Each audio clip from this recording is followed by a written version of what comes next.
अरे जवान है संजीत जी एगो औरतिया बड़ा भाव में पूजा आ जाइए बोलिए। बड़ा भाव में कहता कि हे महादेव इतना दिन से सोमारी कैनी हो हमार पूजा सफल हो गई। आज निमन बर मिल गई कुंदन जी जैसे, लेकिन रउआ से एगो रिक्वेस्ट बानी हो रहा कि आज हमारे राजा जी के पहला मिलन हो। आज ऐसा करी कि मतलब राजे जी के कोरबे में जवान बिहान मत होके दी राते रहे। जैसे अभी प्रोग्राम हो रहा है गौरव ठाकुर का, तो सभी लोग सोच रहे होंगे कि बहुत लंबा रात करेगा तो भर रात देखेंगे ना। यही बात है। औरत या बड़ा भाव में कहता है कि यह पहला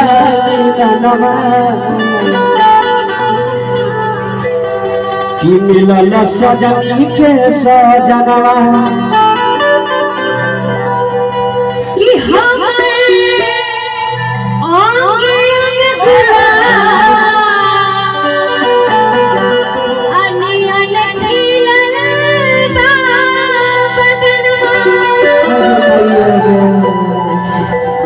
कि सुनी सुनी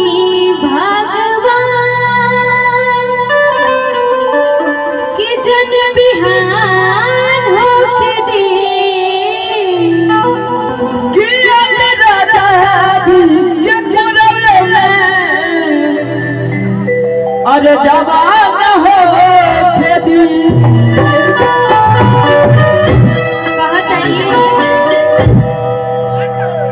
आज इतना न लंबा रात कर दी कि ये रात कभी बिहान हुई भी नहीं। अब बड़े सुंदर भाव में बताओ। हम भगवान से निहोरा करत है पाव रोटी खानी बीवी मिल जाओ जिंदगी कट जाए ना हो भाई। लेकिन चल रोवे भाव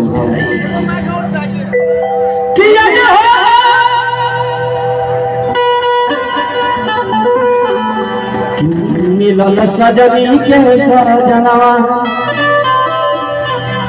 कि हमारे आंगे गुलाम अनियन तिलन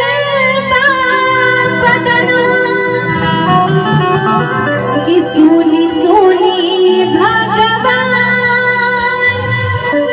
जन बिहान होके दे कि सुनी सुनी भगवान जन बिहान होके दे। आज राजा जी के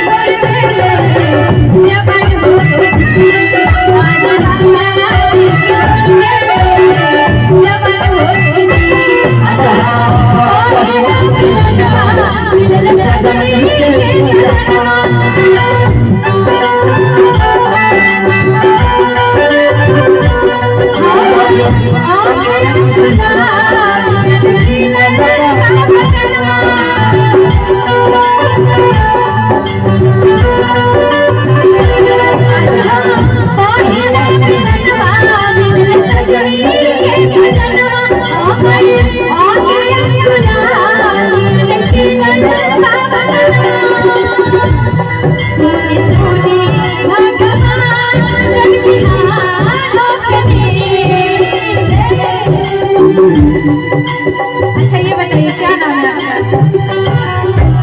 बड़ी अच्छा मुस्की है ना जी? हाँ, क्या नाम है आपका? नाम बताइए। पूजा ये जब हंसती है तो लगता है छठ पर्व आ गया है। सच में बड़ा निमन हंसती है। हम चाहे इनका खाली एक बार जोरदार ताली बजा दीजिए। नाम पूछ रहे थे, पूछ लीजिए कि आज राजा जी के कोरबे में जवान हो गई। आज राजा जी के कोरबे में जवान हो गई।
करते दिया हम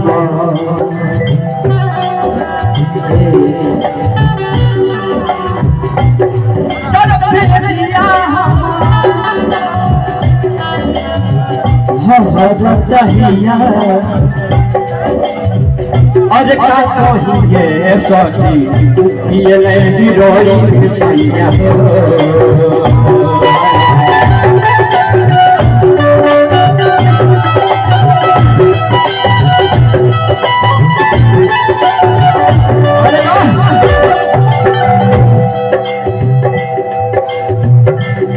अरे भाव में औरतिया को ए हो जदी के कोरावा राजा जी के ओठावा से वो तो जा बसाती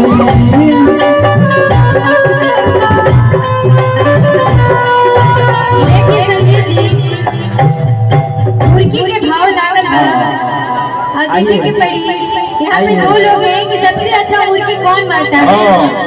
इधर से कितने लोग चाहते हैं, कितने लोग चाहते हैं देखना। यहाँ मुर्गी के भाव लागल भाव 350 कौन कौन चाहते हैं उठाइए सॉरी हाथ हाथ हाथ बाप रे बाप बोरा बिछा करके बहुत लोग सो गए। इसी को कहा जाता है कि एक श्रोतागण है कुछ श्रोतागण है तो लफड़ा इज वेरी डेंजरस लेकिन कुछ नहीं अब मुर्गी होना चाहिए ना। आइए आप लीजिए कि राजा जी के ओठों से ओठ जा जवानी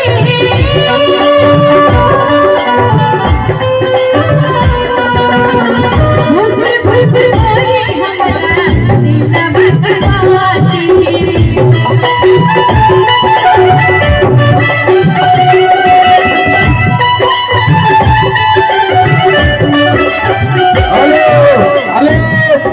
एक मिनट पूजा मुर्गी होना चाहिए।